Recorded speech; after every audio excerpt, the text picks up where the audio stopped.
Sports fans like me and you got some very sad news the other day as we found out about the discovery of Dick Enberg having passed away in his La Jolla, California home of an apparent heart attack at the age of 82. It was kind of surprising news and, you know, something that sucks, frankly. Because when I think about Dick Enberg, I think about class, I think about professionalism, and I think about a gold standard and a role model for sports fans like me that have always had that dream to be a broadcaster, to be a play-by-play type of voice. Dick Enberg, along with some others, is one of those names that I've always looked up to. He's one of those people that I've always, kind of not envied, but admired because of how good he was at what he did. And when you look at Dick Enberg and his life and his career, it takes a back seat to absolutely no one. This man was able to be a part of so much of sports history throughout the nation and throughout the entire world for decades, generations. I mean, the big events, the big moments, he was there for so many of them. Like, you figure as he started off his career coming from Michigan and Central Michigan, he starts off in Los Angeles, and after his time in Indiana, he goes to Los Angeles and he becomes the voice of UCLA basketball at the time of the Wizard of Westwood, John Wooden, and that great stretch of UCLA Bruins basketball. Dick Enberg was the voice of that team. And think about it during this time in Los Angeles. Just think about the voices in general of broadcasters, the caliber of talent that the city of Los Angeles was blessed to have. To have Dick Enberg, to have Chick Hearn calling Lakers games all those years, to have Vin Scully, the voice, the face of the Los Angeles Dodgers for so many years, Bob Miller. I mean, you're talking about a who's who of play-by-play voices. Dick Enberg was right in that list. The fans of Los Angeles had to be incredibly blessed to be able to have so much talent in one place at one time. You look at even during his time calling UCLA basketball, he also called Rams football, he called Angels baseball games, which he really loved baseball. But he was a part of the game of the century, the original game of the century in 1968, the big showdown between Elvin Hayes and Houston and Lou Alcindor at the time in UCLA. The game was in the Astrodome. It was really an important seminal moment for college basketball as it established that it was going to be a major force in the American sports landscape in the future, and Dick Enberg was there as a part of that to call that game.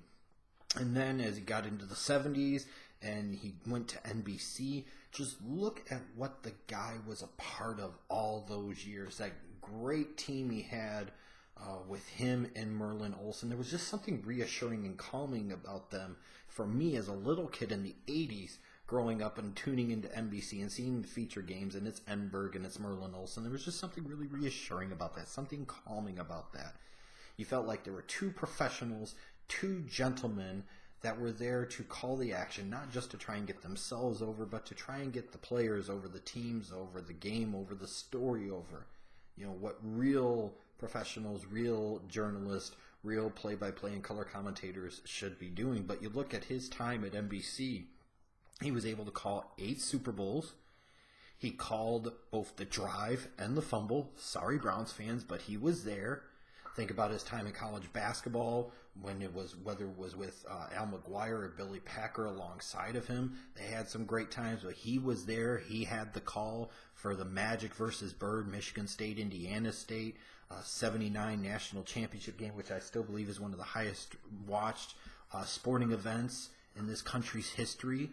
He was a voice of Major League Baseball on that network for several years. He did play-by-play for years for the NBA and NBC. He really loved his work with Wimbledon, and he became one of those reassuring voices of Wimbledon, especially when you get to championship weekend on Saturday and Sunday. And Dick Enberg seemed so suited, like perfectly suited, like built out of broadcaster granite, if you will, for Wimbledon. this kind of historic, prestigious, regal type of event.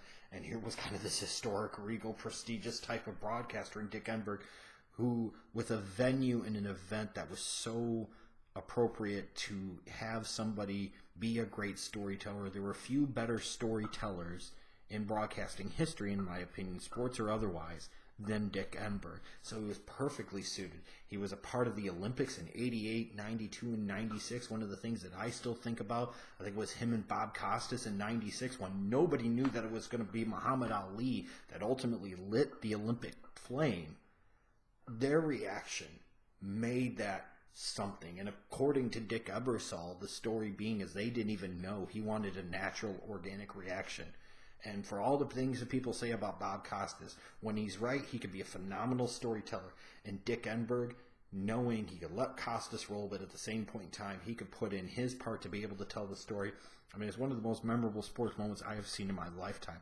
And that's just his work at NBC. That doesn't even go to when he went over to CBS and he called NFL games for another several years. He became a part of the Masters in the PGA Championship, but specifically the Masters. Like, you think of the Masters, and I know you think about guys over the years like Pat Summerall and Ken Venturi, and now you think about guys like Jim Nance and so forth. But you think about a guy like a Dick Enberg, so again, perfectly suited for an event with so much history and so much prestige. That's so much about telling stories. Dick Enberg, again, one of those truly great storytellers. Such a perfect fit to have somebody there at Butler Cabot on Sunday. And you look back at other things he did. He was a host of several sports trivia shows and sports game shows, including Sports Challenge, which lasted pretty much throughout the decade of the 1970s. You can make the argument that it's arguably the best sports-related game show in history. When you look at this man's career, and thinking about it from a Chicago fan, an Illinois fan like myself, two of the most important, memorable, significant moments of my lifetime as a fan, he was a part of.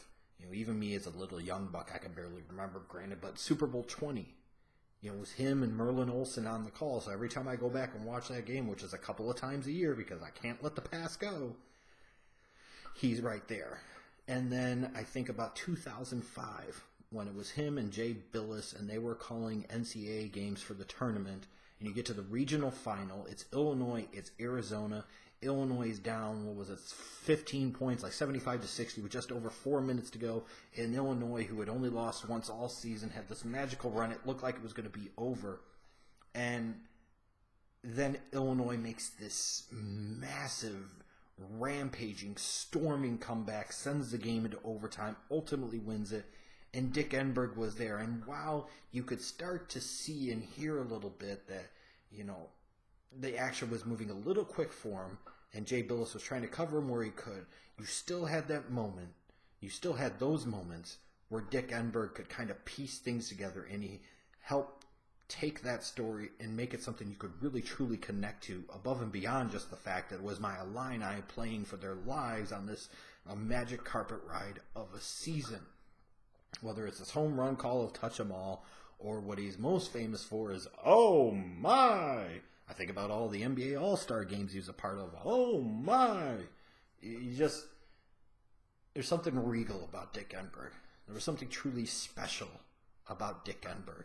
And the things that's sad with the passage of time is you lose those Johnny Most. You lose those Chick Hearns. You lose those Johnny Red Kerrs. You lose these people that you have associated with specific sports, specific teams for so many years. And there's so many other guys that I haven't even named.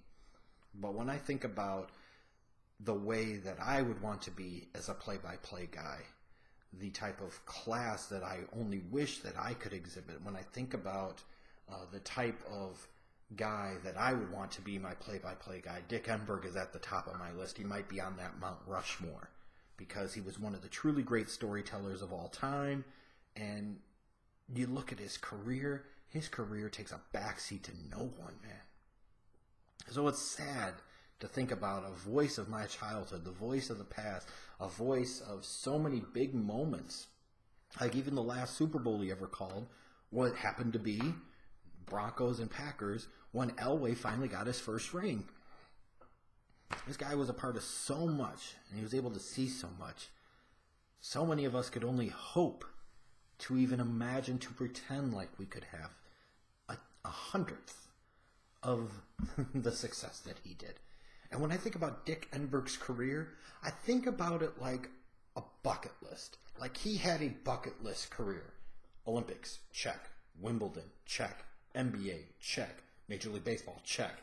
NFL, check. Super Bowls, check. Game of the Century, check. Magic Bird, 79 NCAA title game, check. Game show host, check. Called UCLA basketball back in the day. Like, what didn't he do outside of hockey? What didn't he do? He had a hell of a career and a hell of a life. And Dick Enberg will truly be missed by me, that is for sure. Even though I know he had retired last doing San Diego Padres games, but he will be missed. He was one of those titans of sports journalism. He was one of those titans of sports broadcasting. He was one of the true titans of play-by-play and in particular of storytelling that I've ever seen and surely will ever see. My condolences and sympathy to his family. Just know there are millions of other people like me that feel the exact same way. Thanks for the memories, Dick. You were a legend in every sense of the word.